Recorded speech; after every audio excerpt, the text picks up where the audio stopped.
So hello, everybody, and welcome to Second Life. It's Wallace Linden here, and I'm here with Philip Rosedale, our CEO here at Linden Lab, who's known as Philip Linden Inworld, and BK Linden, Bob Komin, our Chief Operating Officer and CFO.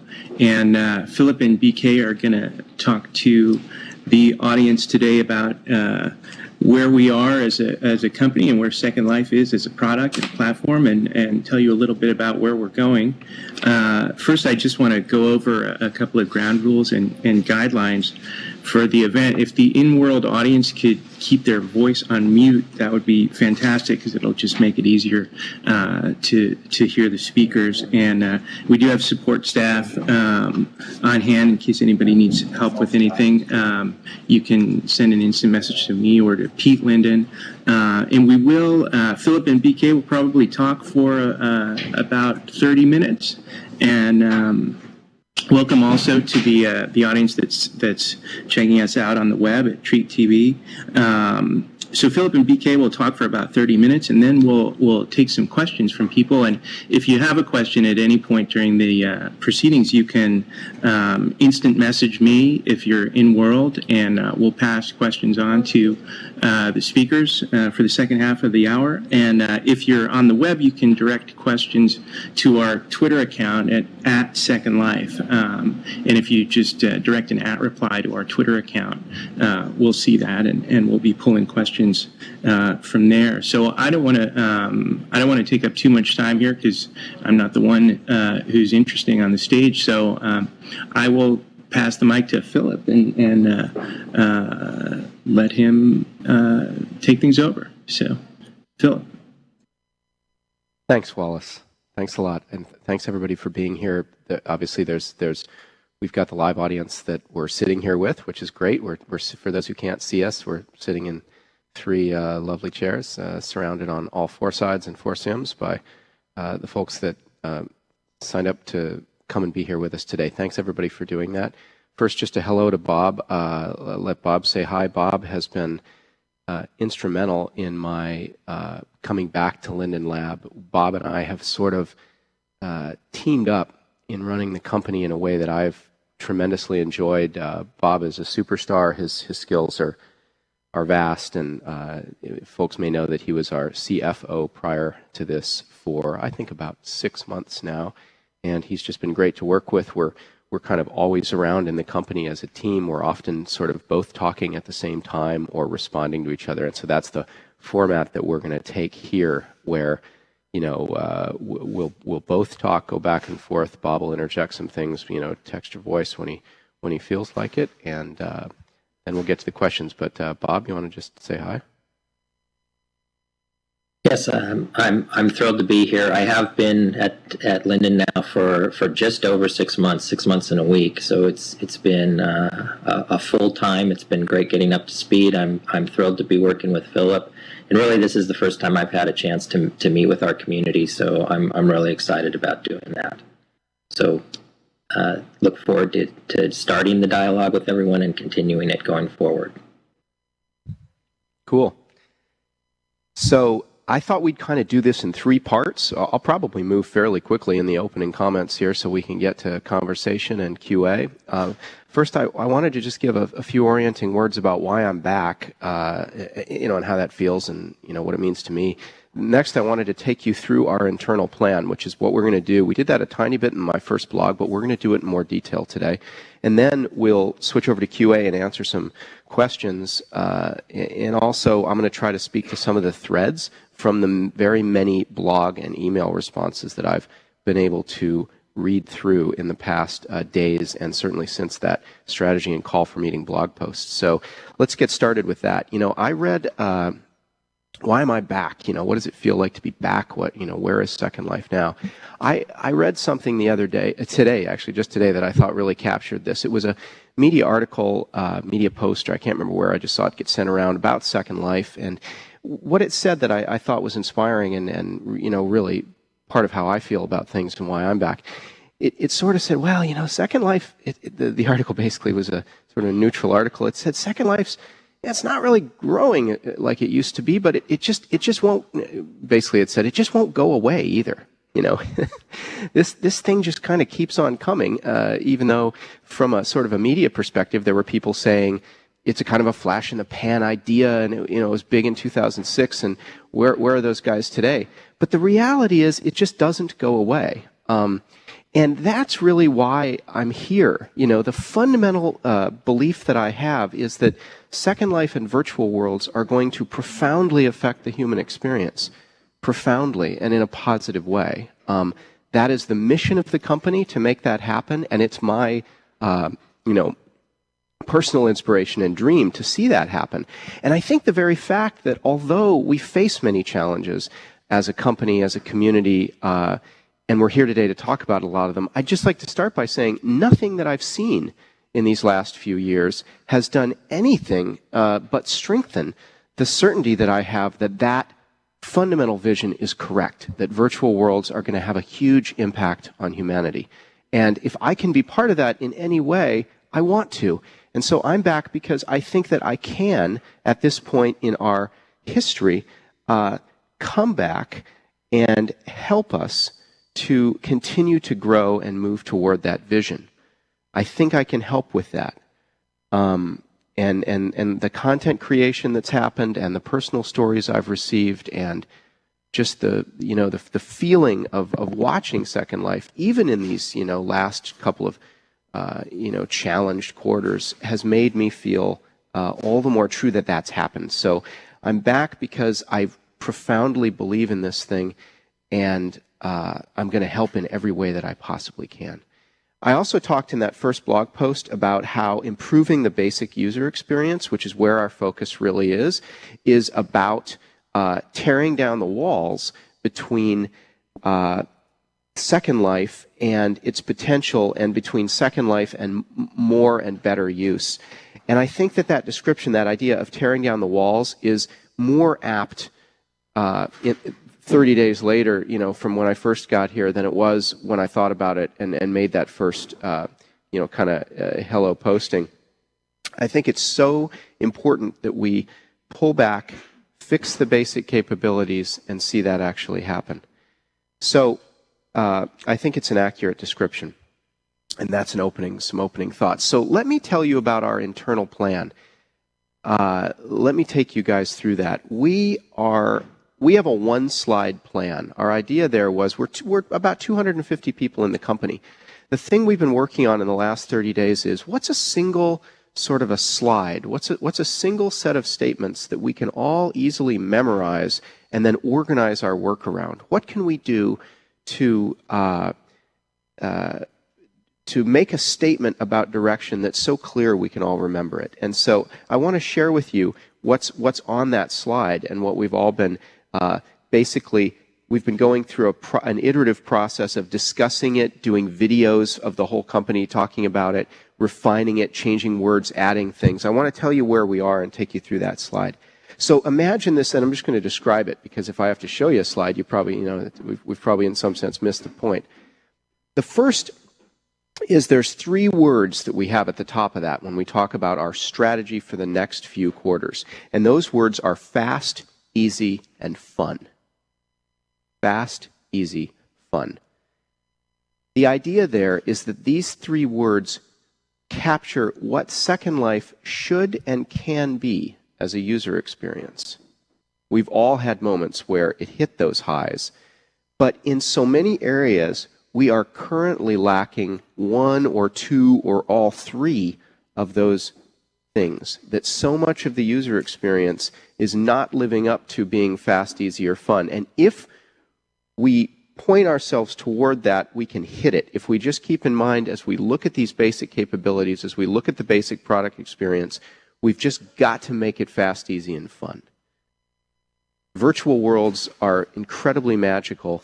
If we can just do that, then we can get people to take those baby steps and then the bigger steps that bring them in here with us all. So that's our 3 words. Beneath those 3 words, we have 3 big bullets, which are the focus areas right now. The first is this one called Back to Basics, which you've heard me talk about. The second is this concept of winning back the lead, and I'll touch on that and explain what that means to us internally. And the third is that it's really all about, or it's very important to grow the virtual content economy. And I'll come and talk about that too. So I'm going to start with back to basics. So, and here I'm just going to try to drop down to kind of what that means to us from a high-level strategic planning perspective. What it means really in the next 2 quarters, in the next probably 3 quarters, is an intense focus on crashing and on lag. But let me elaborate on those two, because I think they're complicated concerns because they involve multiple parts of our system. So regarding crashing, the heaviest impact on crashing is the viewer. There's also an impact from simulator crashing. There's really multiple types of crashes, but obviously this is just halting the experience for some bad reason or another. Specifically, we're going to work until we have the viewer code base, the viewer 2.1 code base, the latest code base, at a lower crash rate than 1.23, which is the more heavily used version of the viewer right now. And the viewer that a lot of third-party viewers is based on that make up a lot of additional use. We're going to attack this until we hit a final crash level well below, actually, the rate of 1.23. You've seen a recent release in 2.1 that dropped the crash rate by, in the most conservative analysis, by about 12%. The impact on actual total people that are affected by crashes was actually greater than that. So we're definitely able to move rapidly in that direction.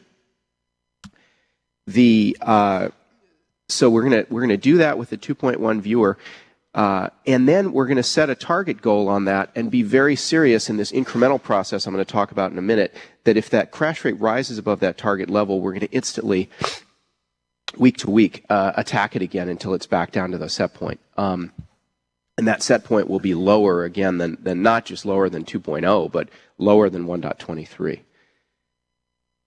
The simulators are crashing as well. And there's a bunch of work that we're going to do to reduce the impact of crashes or complete halts of simulators. So there's a lot of we recognize, by the way, that there's a lot of other things we need to do to the viewer to make it competitive beyond crash rate. But I'll get to that in a minute. But this first attack on crashing is a down payment on that work. The second thing is lag. Lag is a big word because it encompasses a lot of different behavior and a lot of parts of the system. It's a combination of things, client and server frame rates, for example, delays that you experience when you enter a new location, and that could be by teleport or by walking in. It also refers to delays in the latency, the immediate behavior of features like chat. And of course, there's local chat and group chat that are affected in different ways. And then lag also pertains to problems that happen when things that like when there's a lot of people in the same area, you experience lag. And again, you experience that lag both on the simulator and on the client. We're going to attack that. We are increasing very substantially the effort that we're putting in to dealing with lag throughout the company, and both by performance improvements, system changes, changes to the way you experience the world, a bunch of different things that are broader than simplistically addressing, sort of one top of mind, something like local chat latency. So next week, you should see us, by the way, turn on a feature which enables a much faster type of delivery for textures. It's HTTP delivery of textures. And that is an example of something that's a down payment on our aggressive focus on that. It should have a big impact on how quickly environments load, particularly the textures on things, which makes up about 60% of the data that is sent to you when we load textures. I'm sorry, when we load a new scene. We're also looking at how to fundamentally re-architect the chat and group chat systems to separate them more from the simulator environment and make them unaffected by server slowdowns. Being able to chat, obviously, having that happen with low latency is critical. It's tragic when that goes wrong in the experience. So that's a little bit of a discussion about back to basics. So sort of winning back the lead, what do we mean by that? Well, we as a company have, I believe, been great in our ability to fundamentally solve these hard, mostly technical problems associated with experiencing a certain kind of virtual world. The magic of Second Life today, from the Linden side, much of its magic is what you as residents have created there. But the magic from the Linden side has been solving and deploying software technology that addresses these fundamental hard technical problems that you have when you're trying to basically put a whole bunch of people into a digital world built entirely by them. So it's a tremendous challenge, a tremendous technical challenge. I think we as a company feel, and I think there's evidence that we've fallen too far behind the lead in really attacking, solving, and demonstrating those technology changes, and we've got to get back to doing that.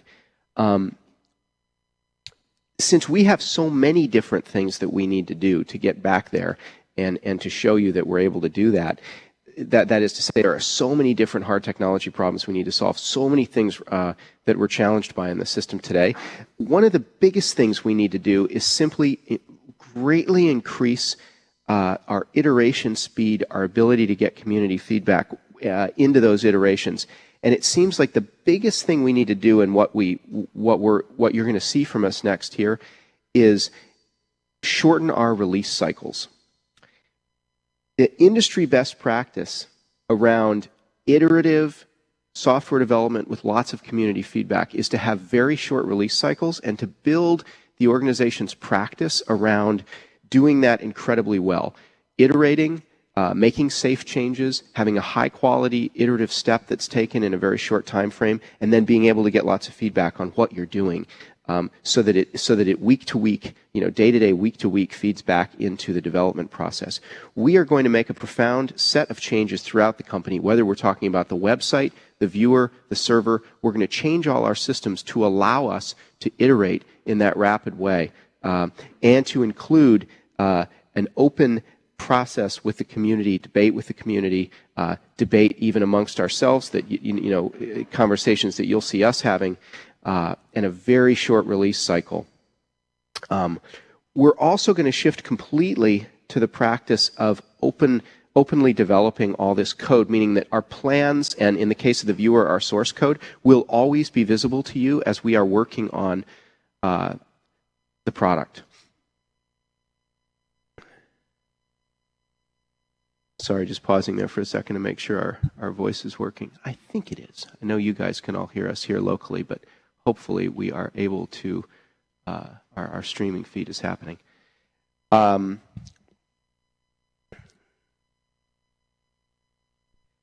second big area of focus in this getting back into the technology lead is the viewer 2. We've clearly got a big challenge there, and we want to take it on, and we want to show to you how capable we are as a company to do great work, and put the viewer 2 at the center of that work. I know that many people are really frustrated with the viewer 2, and I certainly acknowledge and apologize for that frustration. In its initial state, in its 2.0 release, the challenge we have is that we seem to have created a product that doesn't completely satisfy the needs of any group of users right now. It didn't, in its first iteration, have the improvements that we wanted with its impact on new users, and it doesn't have the capabilities and the feature set that we need for existing users either. And so, yes, we're in a place there that's tough. But the thing with the viewer 2, and this gets back to leading in the technology, is that it does contain several big advances, like much better rendering capabilities, particularly at the high end, and shared media, which is a critical piece of virtual reality broadly going forward. And so we don't want to lose access to those technology features. So what we want to do with the viewer 2 is we're going to aggressively make it work for everyone. We're going to make it work for both new and old users, for both builders and explorers. And we're also going to focus on making that code base in the near term offer better performance, better crash rates, lower lag than anything else we've ever built. We're going to engage with you, though, in a fundamentally different way, particularly on this project, particularly on the viewer 2, to get you to help us rapidly iterate on the viewer, to address to add capabilities to it and add everything to it that's needed so that everybody in the community can depend on that viewer. We are going to, as a piece of that, you'll see, and you're going to see a bunch more notices from the project teams on this, the product teams, in the coming weeks. We're going to be inviting the open source community, as an example, as well as the user community, to now directly assist us on the production of that viewer. That's going to be a big, exciting change you're going to see more about in the coming days. But basically, we're going to start bringing the community development resources that are out there directly into a very short iteration, contribution, and acceptance loop that's directly affecting the mainline viewer. So you're going to see changes from the community able to impact the mainstream viewer. And again, this is a challenge as well as we try to win back that technology lead. We hope that viewer becomes the most commonly used one for everybody, the most commonly used viewer that people build other viewers from, for example, in the open source community. So that's some comments on that, and again, we can take more of that in questions. The next thing is this concept of the biggest economy. So let me give you a little bit of color around that. When I talk about the virtual economy, I think it's important to realize that I'm not saying or suggesting that Second Life is only about people making money, selling virtual content or selling anything to each other in the virtual world. I'm not saying that. What I'm saying is that fundamentally, Second Life is a system where we create and experience virtual content, and of course we do it together. What that means is that the success of the content creators, the success of the world builders, is the key driver. It's the one thing. It's beyond simply building and delivering the software and technology. It is what we need, is for you to build the world and create the content. Now, there's a lot of different ways to measure the success and progress of that, and it's hard to do. But one of the best ways to do it, and we need, simple, effective ways of measuring our progress here, and you need to be seeing them as well, is to basically look at the scale of overall user-to-user economic transactions. By looking at that, and then by drilling down and looking at things like transactions in marketplace and various types of transactions, we have a top-level metric for the success of the world, even though it doesn't necessarily have to be all about making money. That is, another way of looking at that is, if we add a new capability, like mesh, for example, if we add some new capability to Second Life, the question you can ask is that useful for everybody? Is it having a positive impact? If you look at the economy, you see a concrete metric, because even if many people are using something non-economically, a few people will be using it economically, and so we can watch that needle and see that we're doing good work. So we're going to use this focus, this intense focus on maximizing the success of the economy to drive our efforts, and we're going to set up a lot of needles around that to watch move as we do those things. So if you look at how we can maximize the success of virtual content creators, there's obviously a lot of different things we can do. Near term, we think that simply optimizing the process by which we all find, try, buy, and then use or experience the content we're consuming is a place where we can and need to make a lot of positive change. So, for example, search needs to work incredibly well, and I'll touch on that later in terms of things people have said in all these blog comments. So we've done work on that already to set us up for a good place, which is we've greatly increased the size and the domain expertise of the search team. Next, we need to make the process of getting and using content after you find or buy it really trivial. We cannot expect a lot of people to buy digital goods in Second Life if they have to find a sandbox where they can res a box, where they can extract the contents, the digital goods that they just bought and try it on, just to do something like put on a pair of shoes. We've got to do that. So we're going to fix that problem. We're going to attack that head on, and then we're going to look at the economic metrics to show that we're creating success. In a related area that we think will also really help content creators in the economy fairly directly, we're going to broadly shift the way new users come into Second Life. We're going to try and bring them directly into your content and your locations, and we're actually going to try to circumvent altogether the need for a sort of a welcome area process. We think that's a direction that makes sense given a look at kind of what's happening in world and the results of the experiments that we've done around this. Of course, we've done many. It just seems that the world of Second Life contains a lot more amazing content than a new user can easily get access to right now. And no matter how good a job we do, either us or the community, of sort of educating somebody on how to use the interface, really it's all about quickly getting them to people and to content and to experiences which are beyond that welcome experience. So we're going to switch that process. You know, a link to an event or an entry in the destination guide or a result of a search, maybe even a search on the web, that link should be the starting point for new users. So that's a statement of vision, and you're going to see us making a lot of specific moves toward that. So you're going to see our teams making changes in the coming weeks to things like the registration process, the welcome islands, the community gateway process that are consistent with this.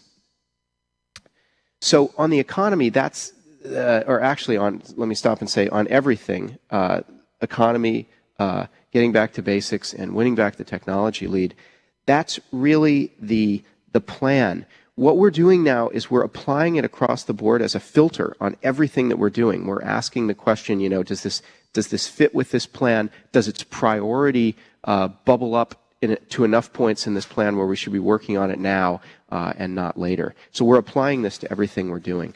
You know, an example of that that's good for this meeting is and it speaks to one of the broader points I made in the first blog post, is Second Life Enterprise. We are not, as a company, deciding or believing that we know exactly who's using Second Life. We think that Second Life it's used by educators, it's used by people consuming digital content in a casual way. It's used by people that are creating businesses and living their lives there. It's used by people at work. But what we're doing with SLE is an example of where we're working to sort of do two things at the same time. One is to focus on the core user experiences that affect all those users. So educators and business users are affected by crashing. They're affected by lag. We've got to hit those things first. At the same time, we're taking a look across the board using this filter, and we're stopping work on things that don't have immediate high impact on all users. So in the example of SLE, we're not trying to move away from Second Life being used by people at work, but we are stopping working on a behind the firewall solution. So we're not going to do additional work on deploying Second Life behind the firewall. We're going to do work on making it work better for business users that are using it on the main grid. So I just wanted to call that out, SLE, because I think it's an example of how we're refocusing. So let me respond to some of the threads that we've seen in the blog and the email, and then we'll get on to questions. Obviously there's a ton of responses to the blogs, and I did my best to read through them all. I've read most of them. I've also received a lot of good emails, and I've said before, I love those emails because when people take the time to send an email, they often really carefully craft their position on a topic, and a lot of times I find it very helpful. I can't read everything, but you'd probably be surprised by how much I am able to read.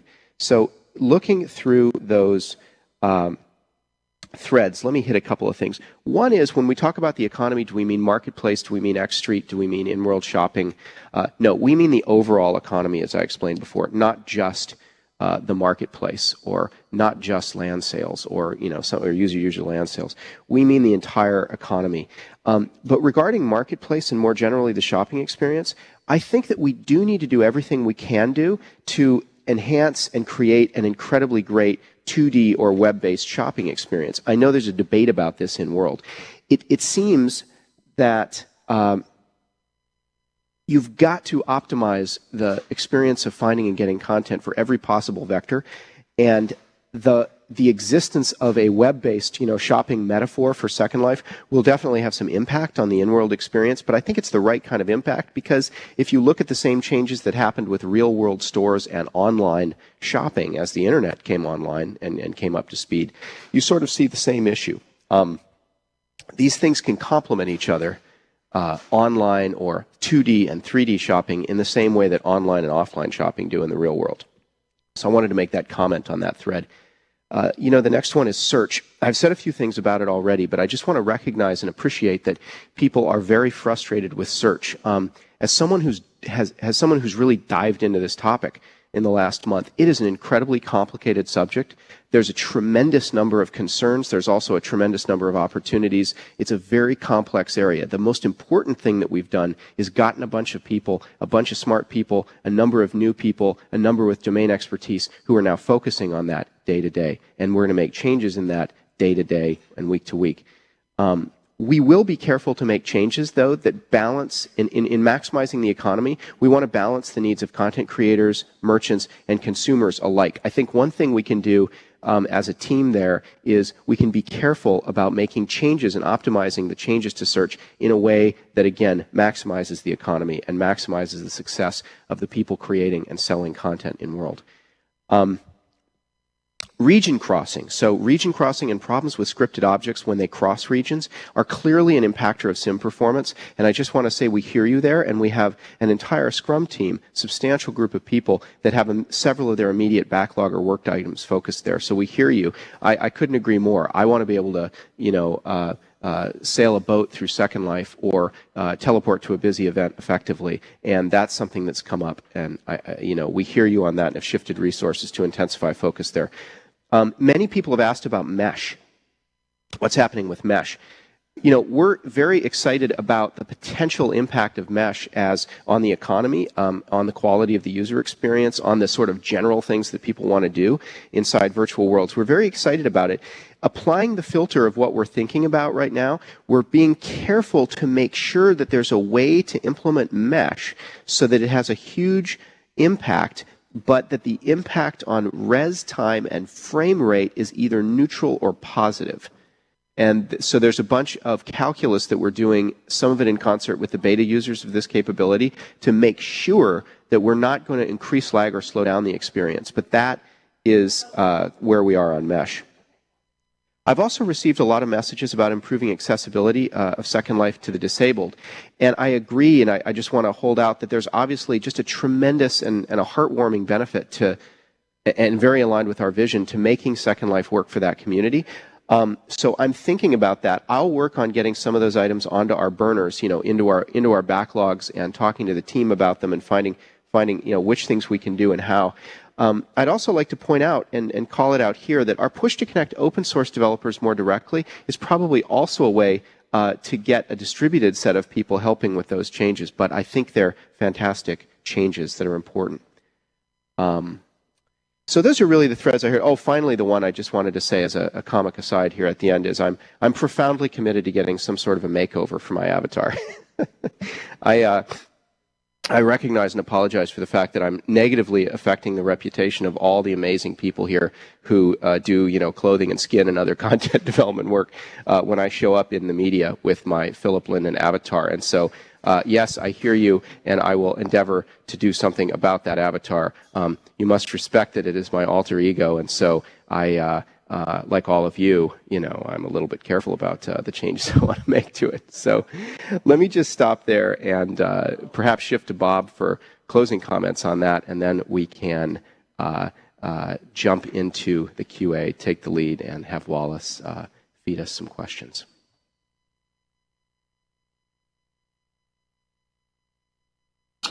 Philip, I think you did a great job going through a summary of all the issues. I guess what I would like to say is that in the way that Philip and I are working together, obviously Second Life has been Philip's creation since the beginning, and it's his passion and vision for what the community creates here. That's one of the huge driving forces. The other aspect of what we're having to do, and Philip's alluded to it a lot, and where I think that I compliment him and we as a pair make a good team, is that there's a lot of things that are going on in just the day-to-day. How do we produce the software? How do we make it? How do we deploy it? And, in the operations of the company, a lot of my focus, at least initially, is in trying to help us improve in those areas. And then the pairing of the two of us and what we're working on and which things we focus on first, I think is the combination that I believe has a great chance to work really effectively. Great. great. Thanks, Bob, and thanks, Philip, and thanks everybody who's listening in the world and watching on the web. I've never moderated one of these things before, and I am really impressed at how many and how insightful the questions are. It's hard to keep up with. But Philip, let me give you one that's something that people have been asking about for kind of in the first half of this year, but that Callie Klein IM'd me. She prefaces the question with, we're very happy you're back. And then she asks, can you please get back to the original version of Second Life rather than trying to make it something it's not, like Facebook? And that's been mentioned by a couple of people, and I wonder what we can say about that. Sure. Well, I think a big part of our direction right now is to recognize that Second Life is a profoundly different experience. It's certainly not fundamentally a social network in the direct and impactful way that a service like Facebook is. We've got to. I mean, I think your comment is basically a good comment about where our direction is going. So mostly I would just say, yeah, that's absolutely true. Second Life is fundamentally an immersive, high presence, profound, impactful experience. You are submerging yourself in a digital world and then taking advantage of that world to have a very different set of capabilities, interactions with people, and experiences. Our focus is going to shift to completely and aggressively maximizing the quality and completeness of that basic experience. When you look at the sort of social side or the social network side of Second Life, we also have to do what people need us to enable them to do to connect with each other, whether that is in-world with the people they've already connected with or bringing new people into Second Life. And so we are going to continue to look at how to do that. Bob and I were talking this morning about an interesting point, which is that we're also taking this iterative approach, which I talked about. We're shortening our cycle times, iterating and getting lots of feedback. User growth, new people coming into Second Life, making sure that that's happening day to day, week to week, month to month in a way that we're all seeing and excited about is critical, because that is a part of the feedback loop on telling us that we're doing the right work. So I think sometimes people look at social efforts or efforts that are sort of around acquisition or connecting people with their friends as sort of unnecessary. Why don't we just work on the system? Well, they're necessary because if we're able to get the next, million plus one person to use the system, it tells us that we're doing something right. So I'd also just make that point about iteration. Let's take the next one. So there have been a number of questions about the roadmap from two different angles. One, whether there are specific features that we can talk about that are coming up that feed into the fast, easy, and fun direction that we want to take Second Life. And on the other end of things, are there, you mentioned Second Life Enterprise, are there more such announcements that we're going to hear, and when will people start hearing about that? As I said, the strategy, the basic strategy messaging that I just took you through, I'm not going to give additional specific changes to Second Life right now that are on our product backlog or list of things we're working on. But I am going to say that, as Bob said, we are fundamentally going to engage in a much more direct, bidirectional conversation with the community going forward. What that means specifically about changes is wait in the coming days. We're going to always try to lead with messaging like this, get some basic feedback, get some conversation going. Then you're going to see the product leadership, the teams that are working on things in the company, the leaders of the company messaging actually to you directly about what they're doing. And so you're going to see that you're going to see that coming. And I would look to next week and the days beyond for more messages from us that are more specific. But I'm not going to jump into those messages. Bob and I cannot succeed if we are at the scale of Second Life and the scale of the system today announcing and micromanaging all the different pieces of work that we're doing.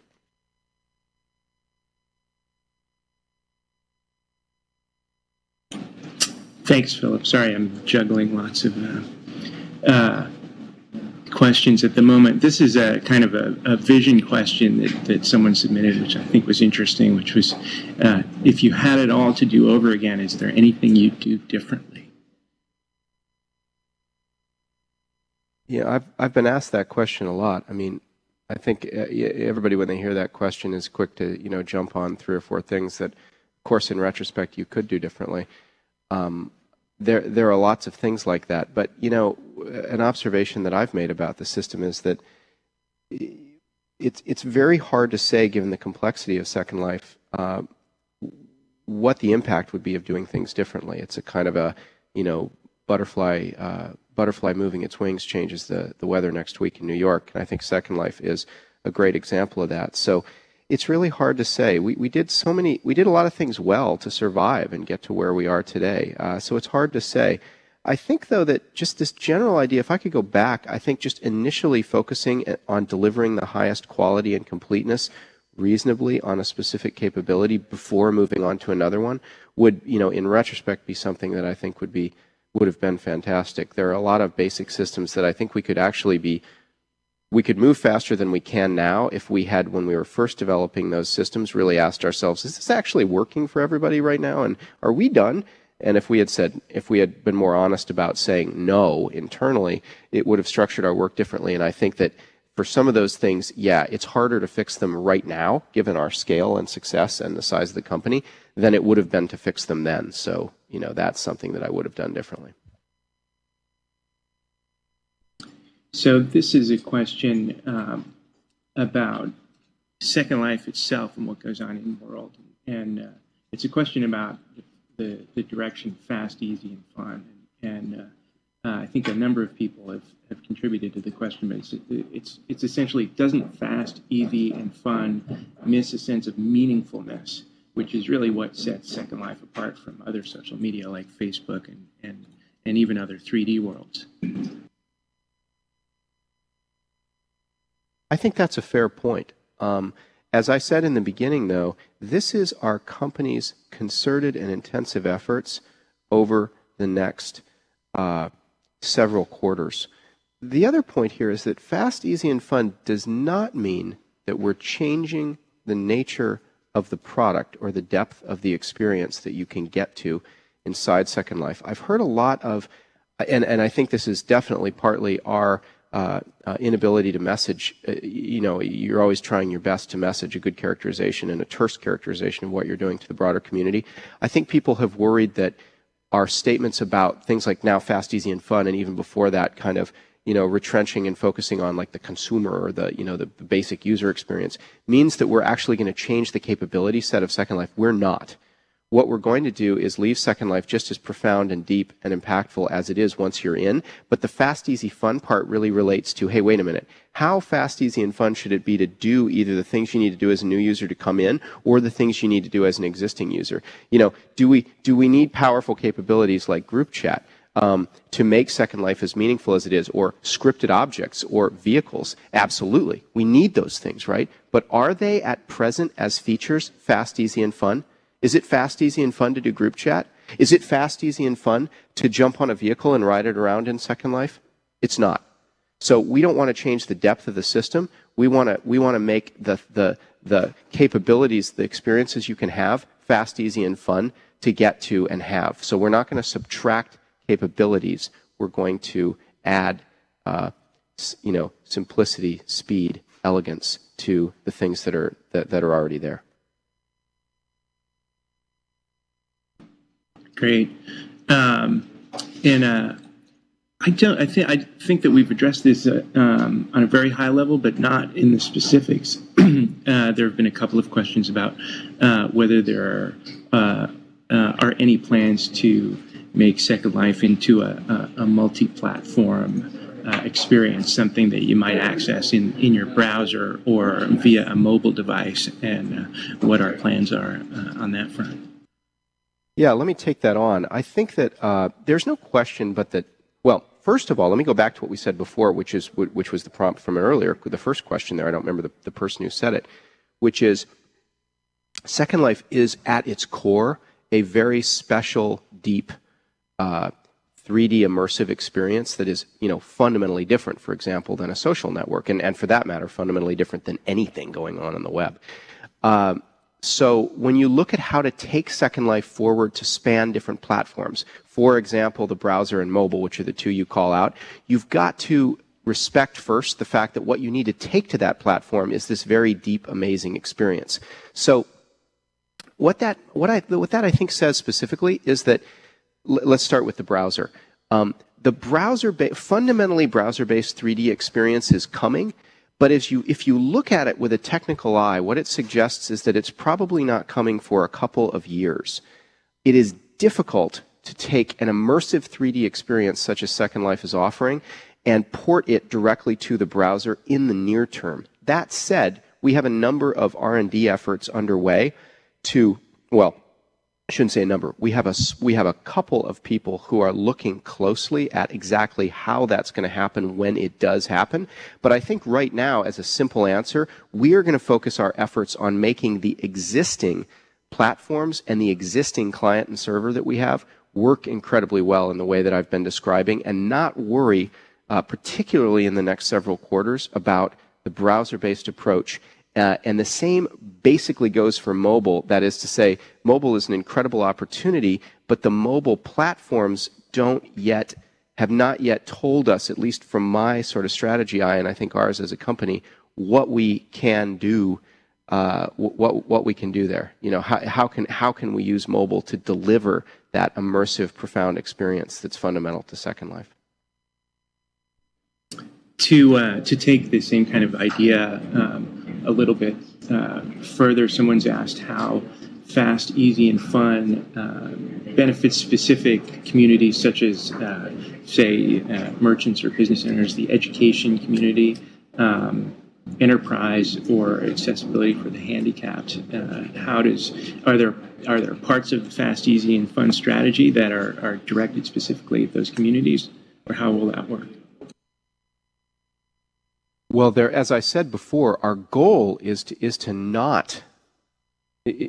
basically look at core improvements that affect all users roughly equivalently. So, fast, easy, and fun. If you translate that to an educational user, for example, there are many teachers in Second Life who have done amazing things, but are not that successful in getting just as an example, other teachers to adopt and broaden the things they're doing and, bring them to new communities. Because when those teachers go and try and log on and get into Second Life for the first time, it's just so incredibly difficult or challenging for them that they cannot even, get to that point of capability where they would be able to take what their friend has done and run with it, with the new class or community. So that is an example of how making that new user process fast, easy, and fun will directly impact all these communities. I can't see a user community that's not affected by the experience of just getting into the world to start out. So I think we're going to focus on things that affect them all. We're also going to focus on bringing and facilitating wherever we can everybody sort of being together in the main grid, as I said before, educators, business users, and content developers and consumers alike should all be able to operate in the same place. And so if that challenges our feature set, if we find we need to do things to make that work, you'll see us doing them. There's a community that wants to know. There are a number of questions about what the specifics of fast, easy, and fun will mean for the marketplace, the new Second Life marketplace, and how we're going to tune that for the community of people who are doing business in Second Life, and where that's going, and whether there's anything we can say about the roadmap there. Sure. I addressed one of those points. The thing we're all talking about internally is if you find and buy a piece of content, not to mention how desirable it would be to be able to try it, but if you buy something from, say, the marketplace, and then you want to actually wear it, build it, use it in the world, it's very difficult to do that right now. The method by which, for example, content is delivered to inventory is not there yet. And so that's a specific example of something that is, again, fast, easy, and fun. It would be fast, easy, and fun to shop for sunglasses in Second Life, but for the fact that at least, or maybe the biggest problem is, at the very end stage of that process, you cannot actually get that piece of content that you bought into the world onto your avatar, in front of you in a fun way. So I think, yeah, that's a direct example of where we're doing that. So there's an interesting kind of personal question for you, Philip. Not that personal, which is what blogs do you read on a daily basis? Sure. There's so much information generated, for example, about Second Life. It's really hard to answer that. When I go back to the development years of 2002 or 2003, I remember that I looked at Slashdot a lot because there were a lot of interesting articles there about virtual worlds. As we evolved and became more mainstream, I started looking at some of the most popular blogs that are out there. I don't want to name a Second Life blog because I don't want to sort of call out one above the other, but I definitely enjoy reading a lot of, or am helped, even if I don't enjoy, by reading a lot of the different blogs that are out there. There's certainly top-level news stories that are often interesting because they're a good summary by someone, who isn't in Second Life all the time, and so it gives you a different perspective you can use. I'd also say broadly that I'm pretty heads down on product. I'm pretty heads down on just how we make things work better here, how Second Life works, what exactly we need to do, how to prioritize. And honestly, for the most part, I think we kind of, at least for myself, I think we kind of know what the strategy is. I don't know how much in a lot of cases, for example, reading news helps me. I think I'm a little bit more biased to the kind of keep your head down, stay on target, and keep adding value than I am a kind of a big media consumer. Bob, I want to pass that question to you as well. What are your news sources that you look at daily, whether they're Second Life related or not? Well, I'm similar in some ways to Philip, which is there's so much going on around us that I do have my head down a lot. But I look generally at business news. I read a lot of the broad technology publications. So, everything from things like TechCrunch to things about, the social networking space to things about what's going on in the mobile technology space to just try to stay up to speed on all of those things. But I do find that between spending my time in the lab on working on the issues that we face and time with my young family, I've got several children that I probably don't spend as much time on those things as I might like to. Great. And Philip, this is something that we touched on, but there was a question that I had meant to weave in a little while ago and didn't get to, but it's about open source and how open source will factor into the lab strategy going forward in terms of the viewer or on the server side as well, and whether we can speak to that. Let me both answer that and then combine that, because it does combine with a thread that is here with our local audience in text, which is just kind of some observations about how how does Office handle complexity. I think Squeeby here was talking about that. So first of all, on the open source side, what we're going to do is we're going to step up and change the nature of the open source program to focus the open source development effort tightly on the things that we need done specifically in the production viewer, so that is in the viewer 2.1, and you're going to see the details about those moves shortly. So we're going to sort of bring the call to action and bring the way that we engage with the open source community. We're going to change that to make it focused on the specific work that we're doing here to improve the 2.1 client and start with that as a change. I think that'll be very impactful. but you'll basically see us increasing the impact, I believe, of the open source work that's been going on. I mean, obviously, a piece of that is our efforts to create the right infrastructure and the right call to action, and then hopefully the community's willingness to support and work with us there. The second point I was going to make is, and I realized I had not touched on this in my earlier comments.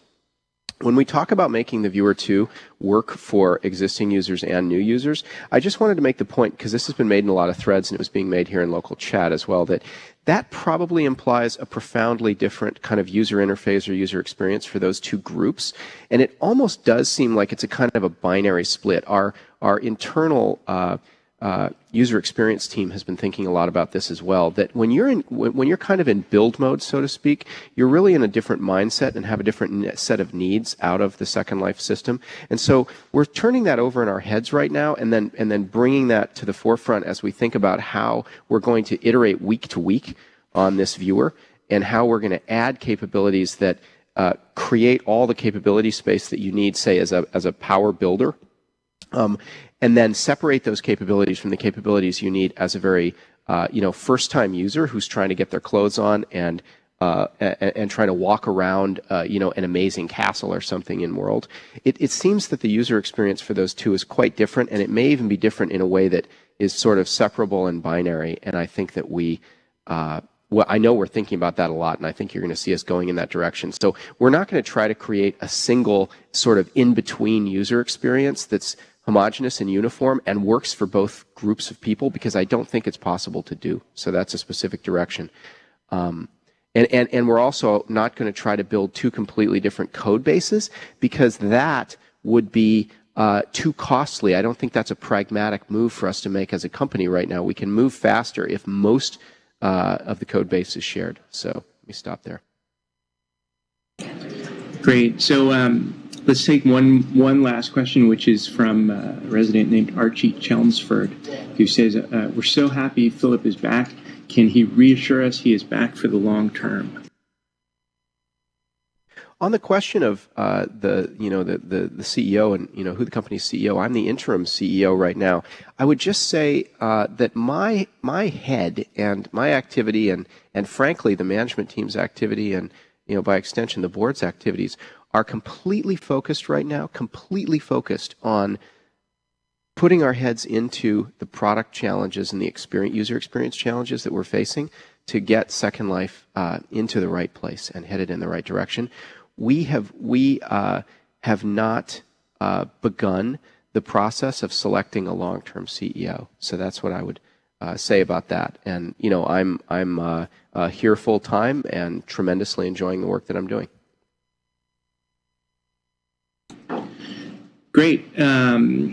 So thanks, you guys. Thanks to the audience, Inworld, and on the web. There have been a lot of questions about specifics of the roadmaps, and I think that Philip mentioned earlier that we're going to you'll hear more from the product and project leads going forward, and specifically you can look for blog posts from those people. That's one of the things that we want to address. And Philip, if you have any closing comments, maybe we can talk about what we're looking for from the residents as we go forward, and how people can help us.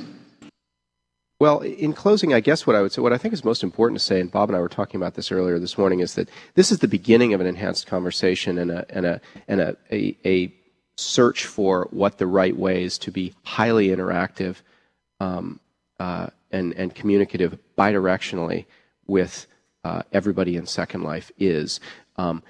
This type of a forum cannot possibly be sufficient in terms of doing that work. It is probably timely and necessary. So we're going to look at kind of every way that we can effectively communicate with the people who are using Second Life to help us do our work better.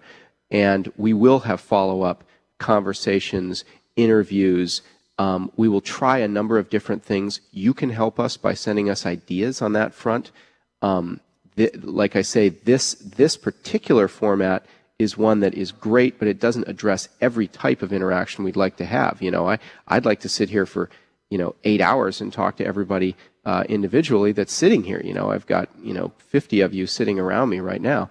But we've got to figure out different mechanisms to allow us to do this kind of outreach effectively, and also obviously to balance how much time we spend, because as somebody just said, okay, I have 8 hours free. Well, the problem is I don't. We've got to figure out how to most effectively communicate together. We're all subject to the fundamental limit of time here. And I hope everybody can respect that there's an enormous amount of time that I'm spending doing things other than this communication process. So we've got to balance it all out. But we are going to do a lot more in that direction. Okay, thank you, Philip, and thanks, BK, and thanks to everybody in Inworld. And with that, we'll call it a meeting, and we'll see you next time. Thanks a lot. Thanks, everybody. That was great.